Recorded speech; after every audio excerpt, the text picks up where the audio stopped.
morning. And welcome. Glad to have you today. You have prayer requests that you would like to share with our class in particular.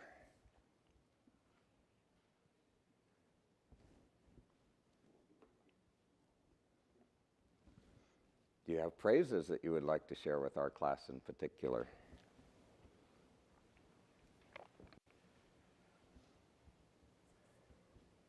Well, oh, okay. I'll give the praise first.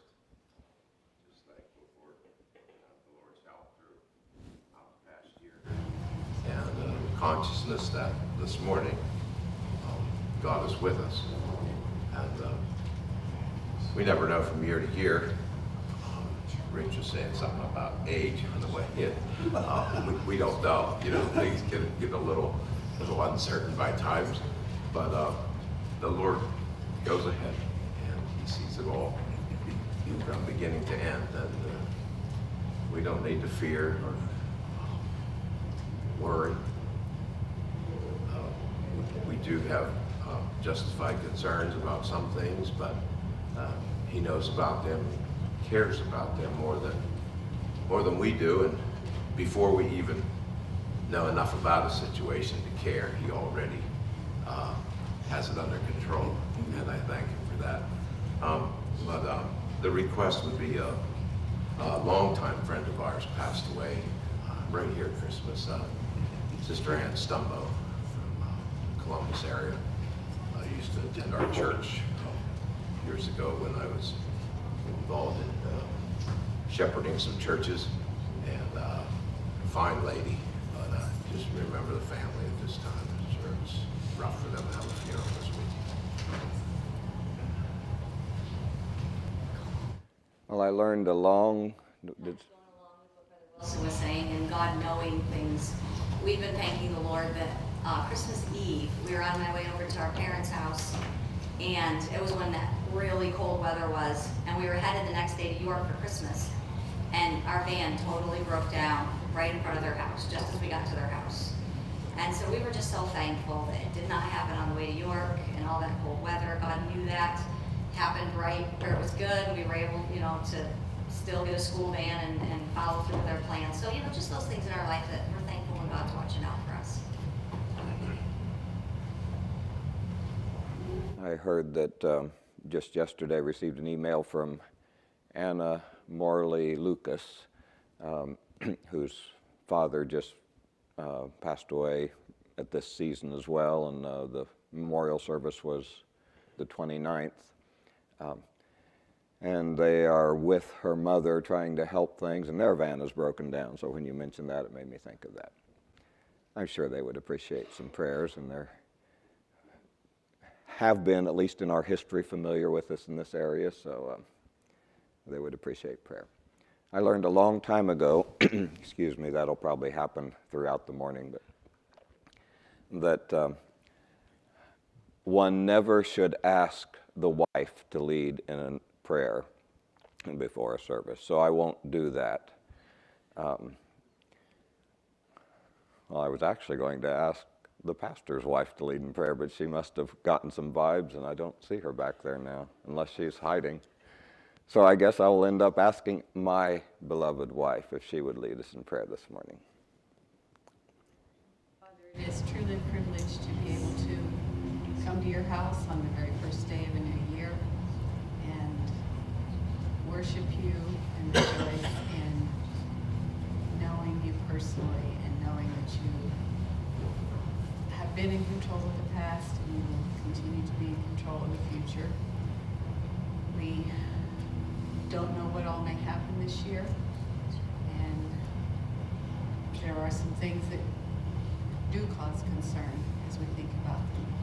But Lord, we know that you are in control, and whether we understand how you work or not, we know that we can trust you, and we do, Lord. Thank you that you have been good to each of us this year in various ways. Thank you for safety on the highways, for just watching over us. And we ask that you would please undertake for this request, this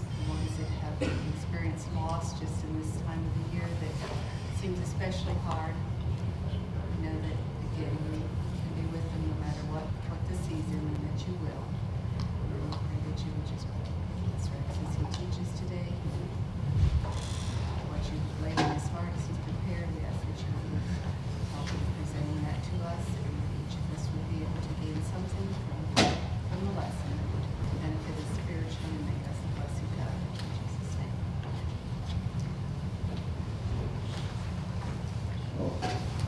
Jesus' miracles that are scheduled for consideration today, as you can tell from your quarterly or leaflet, are his cleansing of one leper and then 10 lepers. But we skipped the previous two lessons, lessons on the spirits exorcised and the Savior born, because of our Christmas activities, so I figured I could take my pick. And since I didn't want you to be cheated out of anything, I picked all three. Plus, I had a little bit I wanted to finish from the first miracle of the quarter, the hungry fed. But don't worry, I'm not covering the second miracle, the dead raised, much. Brian did a good job with it. So actually what I would like to do is mention what these series of miracles that our lesson writers have chosen to focus on. Have a quick overview of what they are. If you have a quarterly, you can be distracted and flip through them and not hear a thing that I say, and you'll still get something good out of it.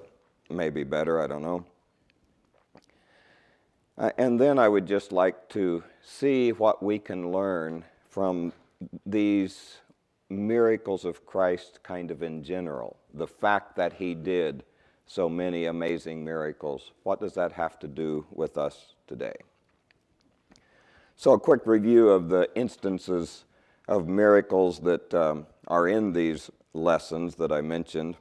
In the one today, in Mark 1:40 through 45, we have the account of one leper who came to Jesus, said to Jesus, "If you will, you can make me clean." And then in Mark 17:11 through 19, oh yes, thank you. We're talking about aging, and that has its effect.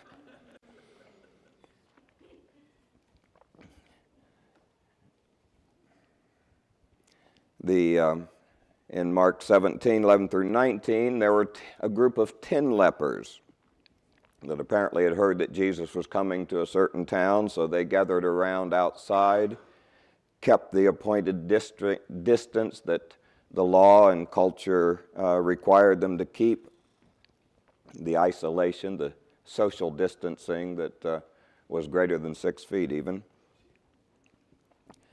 And they, instead of coming directly to Jesus, stood far off and cried out to him, "Jesus, Master, have mercy on us."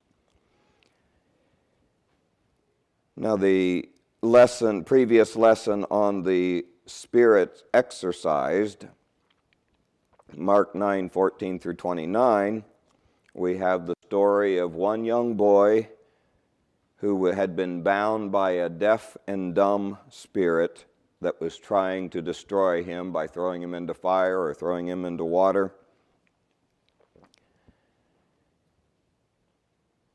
And that story includes one loving, distressed father who brought that son seeking help, and 9 impotent disciples that were not able to provide the help that was needed. Then in the first lesson, way back a month or more ago, we had in Mark 6:30 through 44, the story of 5,000 to 15,000 tired, hungry people who needed a meal, and 12 disciples whose only solution for that need was to send them away to look for on their own. And then in Luke 2:1 through 17, something we probably heard quite a bit in the past little while, we have the story of an entire world of sinful, hopeless human beings across all of history and the story of the one person of the eternal Godhead, who forever united himself to human flesh so that he could be fully touched with the feelings of our infirmities, and could, through his death and resurrection, provide all humankind with our only hope of redemption. So those are the miracles that are considered here. You're no doubt familiar with most all of the stories, if not all of them. And if you're not remembering them well, you can take your quarterly and read through those different passages, or you can just read through your New Testament, and you will run across those stories. So looking at these 5 instances of miracles, counting 2 separate leper stories from today's lesson, what can you and I learn that should transform our lives some 2,000 years after these events actually happened? Well, I think the first thing that we need to learn, and it's a great comfort to learn, is that God, our God, cares about us. He knows our needs, and He is totally able to meet every need, as Jesus did in every one of these instances. He said to that leper, "I will be clean," and immediately he was clean. He said to those 10, "Go show yourselves to the priests," and as they were going, they perhaps kind of gradually woke up to the fact that they were cleansed, they were healed. He said, "Yeah, the disciples haven't met this boy's needs, so bring him to me." And He rebuked the deaf and dumb spirit, said, "Get out of him and don't get back in." The 15 or however many thousand people, counting the women and children, He met their needs and even had 12 baskets of food left over. Maybe the little boy carried one of those home and said, "Look, Mom, this is the leftovers from my lunch, a little more than I started with." And He came, was born of a virgin, lived, taught, died, was resurrected, ascended to heaven, and is coming again to provide that adequate, complete salvation, redemption that we need. So as Jesus met all of these needs, our God cares about us, He knows our needs, is totally able to meet every need. So we can completely trust Him, rest in Him. We are in the hands of a good God. And maybe that's the greatest lesson that we can learn from these miracles. Our God cares about us. Mark 1:41 says, Jesus, when this leper approached Him and said, "If you will, you can make me clean," says Jesus was moved with compassion on him. Actually, it's interesting. That word compassion is the verb form of the word that really means bowels. I love you with all my bowels. We're not used to that type of language these days. But in New Testament times, that was good language.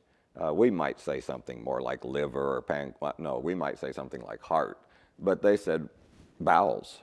I mean, somehow that was where they kind of seated the major emotions, some of the very strong emotions, sometimes anger and that sort of thing, but especially here with concern, with caring, with mercy, with compassion, feeling with the person, as the Latin word means. That verb form is used, by the way, when you read later on in King James, bowels of mercy, that's what this is. So don't get hung up on the language. It's just a little difference across time and cultures. So That word is used, moved with compassion, translated here, used 12 times in the Gospels, 9 of them of Jesus. And if you want to study, just go through and find those and see the situations in which Jesus had compassion or was moved with compassion. One place it says, seeing the multitude, he was moved with compassion because they were as sheep having no shepherd. He was concerned about it. Our God cares about us. 3 times the word is used in Jesus' parables. The master who had compassion on his servant that owed him such a great debt and couldn't possibly pay it. The good Samaritan who had compassion on that wounded, dying traveler. And the prodigal son's father who had compassion on him. Our God cares about us. We have not an high priest which cannot be touched with the feelings of our infirmities, but was in all points tempted as we are, yet without sin. Let us therefore come boldly to the throne of grace, that we may obtain mercy and find grace to help in time of need. Our God cares about us. He knows our needs. He is concerned, or rather the miracles that we are seeing here and will see through the rest of the quarter, let us know that our God is God over all. He is God over everyone. He is God over every thing. He is God over every circumstance. He is God over every enemy. He is God over every ill. He is God over all. So we will see in these, and some we've seen already some of these, but we will see in these miracles that he is God over the material world, over nature.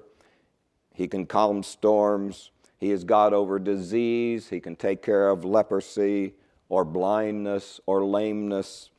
He is God over any physical ailment.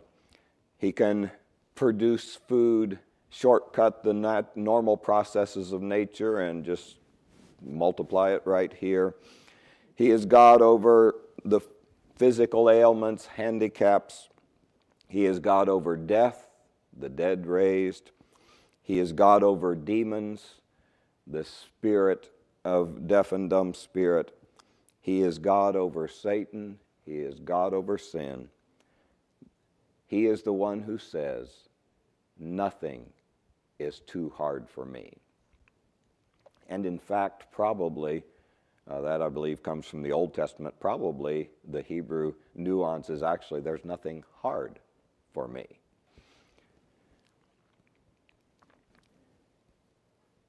Our God cares about us. He knows our needs. He is totally able to meet every need. He's concerned about our other than spiritual needs. Things as simple and as basic as rest and food. He's concerned about those needs. There's a song that I think the youngest Collingsworth girl made well known in some of our circles. If it matters to you, it matters to the Master. Now we should put a little footnote there. Sometimes, if it matters to you, it matters to the Master that it matters to you. Because you remember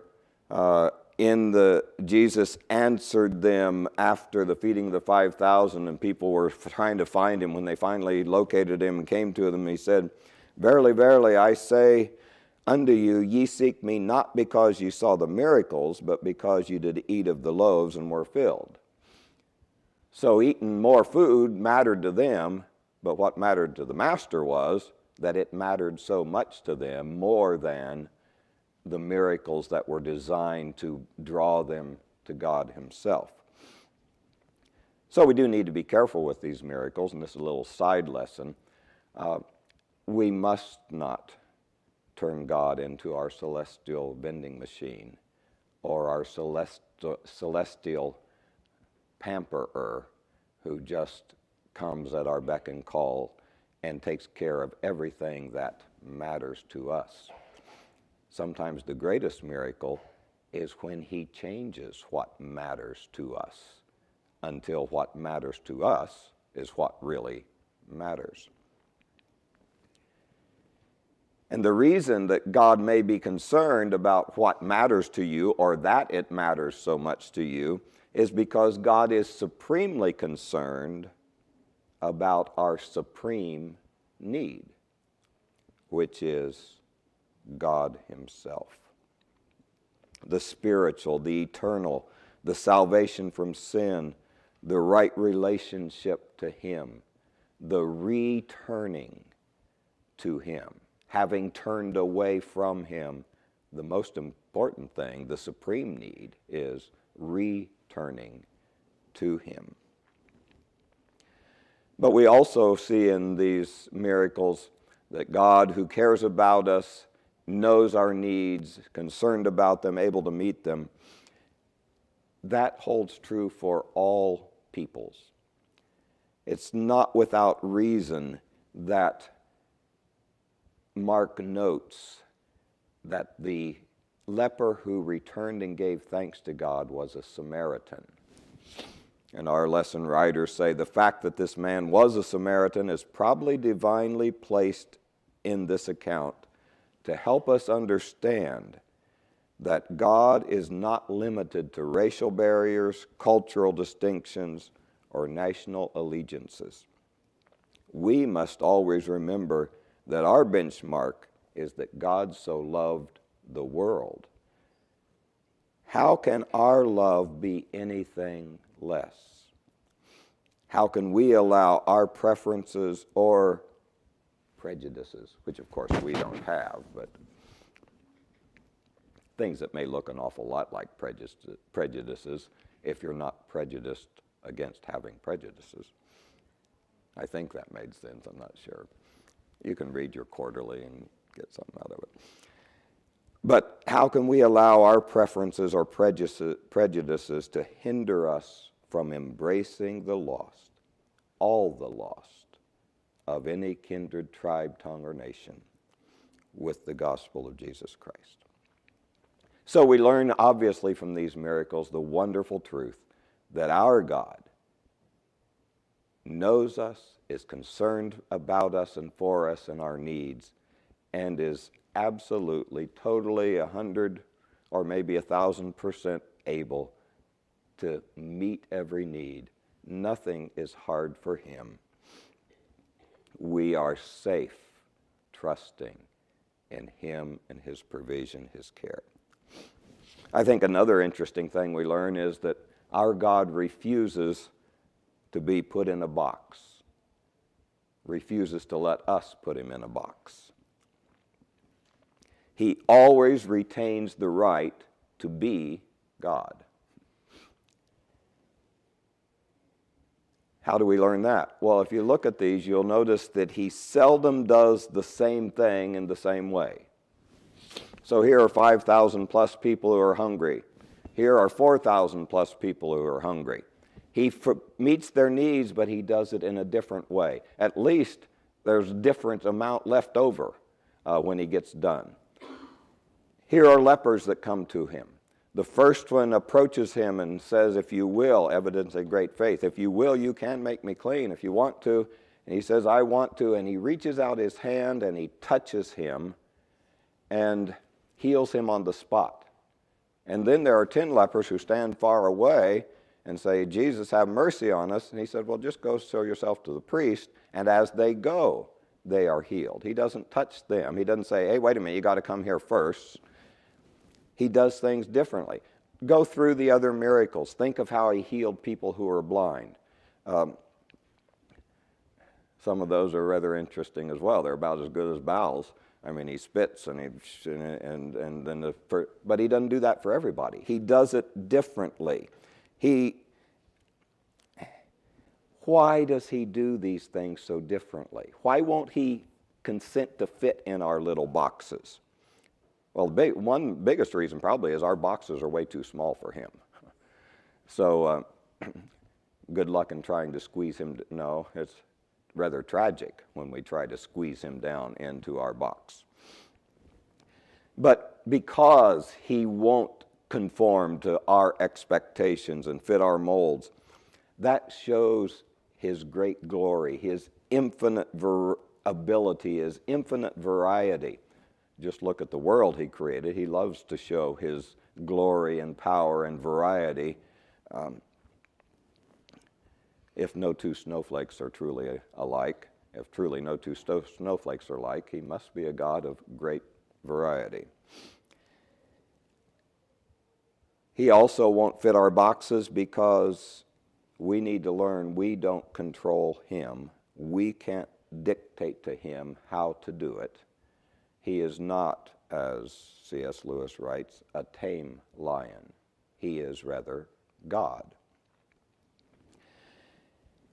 Furthermore, his refusal to just do everything the same way all the time means that we can't start trusting in the routine. We can't get to where we say, need a miracle, magic wand. It's just what I expected. Because if we start trusting in the routine, we stop trusting in him. And what he wants is that we have to trust in him in every situation. Someone said, yeah, he's done these things for us before, but each occasion has a different face. So we have to learn to trust him for this particular situation. In fact, we have to trust him in some situation where it looks as if he's not going to come through, or maybe he didn't come through in the way we expected. Can we still trust him that he is a good God who is in control and who does meet our needs, even when it's different than we think? Another thing we can learn is that though God is God, God is all-powerful, he's totally able to meet every single need, almost always he involves us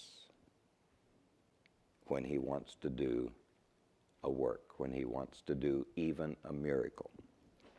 In fact, he goes so far as making us necessary to his works. That is, there apparently are some works he would not do if we didn't get involved in it. Whether that's for ourselves, the lepers had to do what Jesus told him. They had to go, the 10 had to start heading for the high priest. They had to obey. Or whether it's for others. The hungry, the disciples had to find the boy with the food, bring it to Jesus, have the crowd sit down, distribute the food. The boy had to give his lunch. The son of the son with the demon, his father had to bring him. The disciples couldn't because they hadn't met some conditions. They didn't get involved the way they should.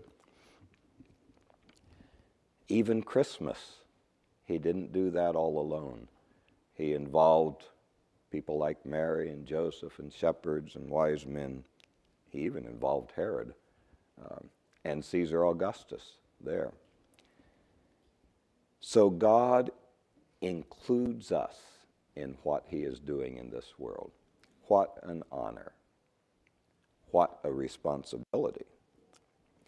But sometimes I think I'm a little bit like Scrooge. I think I'd rather not. You just go ahead and do it, Lord. You're abundantly able. You're told, I'm good with your doing it. But God is not good with that. Now, in the case of creation, yes, he did that all by himself. Kind of hard to be otherwise, since himself was all there was at that time. But as soon as he made human beings in his own image, he started including them and giving them responsibilities in accomplishing his work. He made them like himself and thereby made them co-laborers with God. So what if we don't get involved? Well, in one instance, we kind of see what happened when the disciples didn't rightly get involved with meeting the need of that poor boy, that need didn't get met until Jesus came and did some correcting of things and called them to faith and called the disciples to prayer and that sort of thing. But basically, the need was not met when the people that should have been involved weren't in the way that was needed. What if that boy, not that boy, but the other boy back there, and when there was a hungry crowd around, what if he had held on to his lunch? I mean, this is a lunch just big enough for me, and I'm going to be hungry. In fact, I am hungry. What if he had held on to his lunch? What if the disciples in that occasion had not organized the crowd, not taken the first broken pieces out? That's not enough for the crowd. What if they had not kept going back and forth, and that could go on a long time, and we won't take time for that. But to get 12 guys from one guy to 15,000 guys, that takes a bunch of back and forth. And probably they were still tired, if you remember that story, and they might not have eaten yet themselves. What if they hadn't gotten involved? What if, when we today bemoan the lack of miracles, looking at our situation, our political situation, our cultural situation, what if when we say, oh, where are the miracles? What if it's because we're not stepping up and getting involved along with God, fulfilling the role He's given us? What miracles is Jesus ready, able, and eager to do today, but is waiting on us to step up, to participate? And if we don't, will they ever happen? You've heard the story of somebody in heaven that saw a big storehouse there, storeroom, just packed full of all sorts of wonderful things, and said, why are these up here? He said, well, God has them all ready to distribute to people on earth, but the people on earth are not asking and believing and cooperating. Ina Murray, whoever she is, said, God is a source of unlimited power, unlimited help, unlimited goodness, unlimited forgiveness, and all these wonderful gifts He has put at our disposal, only a prayer away. Well, a prayer, and also we learn, as we are like Jesus, to be like Jesus. Because He involves us in His work and His miracles by creating us in His image, and then by recreating us in His image, by making us like Himself. That's why we are called, by the way, Christians, because we are to look so much like Jesus that when people see us, they think of Christ. He has transformed us, conformed us to His own image. So, if we're going to be involved in what He is doing, we have to have compassion and mercy, as He did in these stories, specifically on the lepers and others. We have to have Jesus' willingness to put the needs of others ahead of His own needs. When He is going off with His disciples seeking a place of rest and retirement and recuperation, but the hungry multitude was there, He was again moved with compassion and met their needs for teaching and for feeding. We have to share Jesus' willingness to touch, to get dirty, to get in the messiness of life. And to touch a leper, according to the Levitical law, made the toucher as well as the touchee unclean. I mean, the touchee, the leper, is already unclean, and if I touch him, then I'm unclean. But Jesus touched that first leper. Risking censure, risking the good opinion of other people because he's doing something that's against the law. We have to be willing, like Jesus, to get down in the dirtiness and messiness of life. And we have to, like Jesus, trust in and depend on our Father and the Spirit's power, not on our own.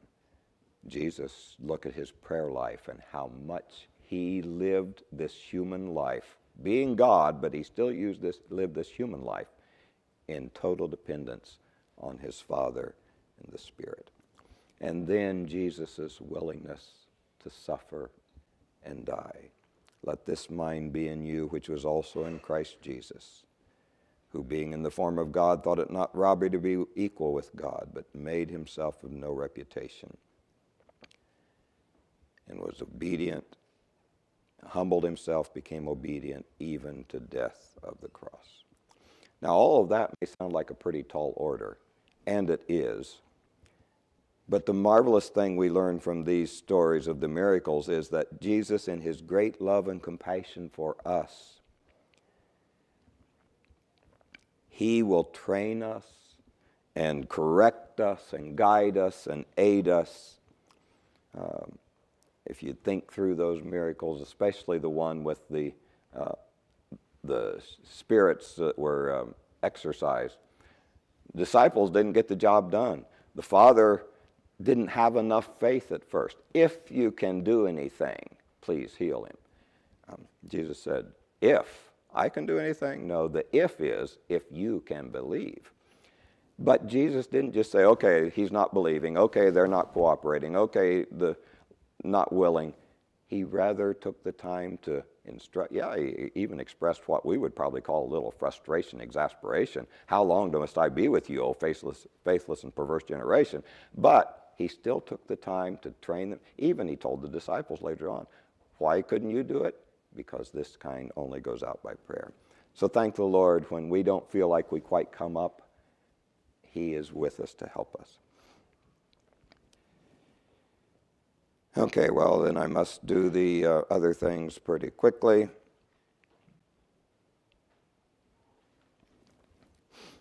We also learned that the whole thing is not the adequacy of our abilities or resources. I mean, 5 loaves and 2 fish aren't enough, in case you didn't know it, as we would say. Hate to break it to you, but it's not enough to feed 15,000 people. Unless we give our nothing or close to it, what we do have, we give it to the Master. And we take our hands off. That little boy didn't know he was going to get his lunch back. Didn't know he's going to get a basket full of food. But we take our hands off. We give it totally to him. And we trust him. The adequacy is never of us. He honors us and involves us, even necessarily so. He may not do what he would love to do if we don't do our part. But it's never of us. So we can never have bragging rights. And that's, I'm afraid, what the disciples fell into. You remember, he had already sent them out with power to cast out demons. And then they come to this boy and they can't cast him out. Could they have possibly gotten to where they thought, well, we can pretty well do it? I mean, we've cast that one out, we cast that one out. No sweat, we got this one. Jesus taught them, no, it's never your power. It's never your resources. It's only of him. So he alone deserves the honor and the glory. But the other thing we learn is that our resources are never enough, so we can still give them freely, because he can do with the nothing and with the not enough and with 5 loaves and 2 fishes, he can do what needs to be done if we will just make it available fully and freely to him.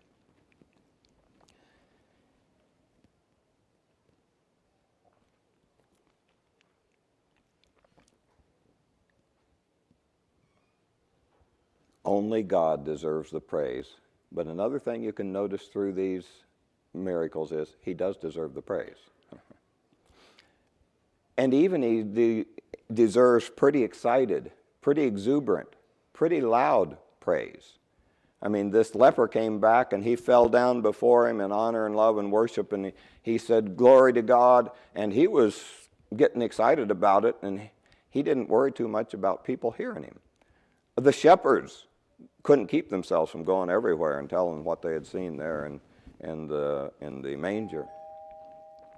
even the angels got a little excited and a little loud about giving praise to God, glory to God in the highest. Maybe one of the reasons we have a relative dearth of miracles is maybe we haven't praised too much for the ones that we have seen. So the question is, what do you and I have that isn't enough and that maybe we were reserving for ourselves, we felt we needed? But God is saying, do you have anything? Go and see. What if we looked through our basket and said, Lord, doesn't look like much to me, but it's yours. I know that no matter how much I had, it would never be enough. So I have to trust your power, but I do. You are able. Maybe we could see some more miracles even in our day. Will we do it? Will we bring our lunch, our little, our all to him? Let's stand and pray the Lord's Prayer. Our Father, which art in heaven, hallowed be thy name. Thy kingdom come, thy will be done, in earth as it is in heaven.